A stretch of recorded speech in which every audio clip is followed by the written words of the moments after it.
എന്റെ മാഷെ ഒന്ന് തനിച്ച് കിട്ടാൻ വേണ്ടി ഞാൻ എവിടൊക്കെ അന്വേഷിച്ചെന്നറിയോ? എന്തിനാ? എനിക്ക് മാഷോട് ഒരു കാര്യം പറയാനുണ്ട്. എന്താ? ആരെങ്കിലും കണ്ടാ വെറുതെ ഇല്ലാത്തൊക്കെ പറഞ്ഞുണ്ടാക്കും.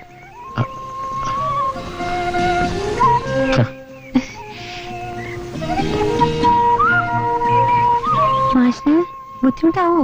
ഇല്ല. ചിലപ്പം ബുദ്ധിമുട്ടായാലോ? പിന്നെ നീ ഒന്നും പറയരുത്. ഇല്ല. അയ്യേ മാഷേ, ആരുമില്ല മാഷേ.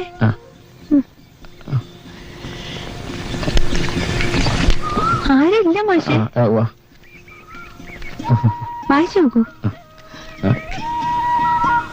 മാഘമാസം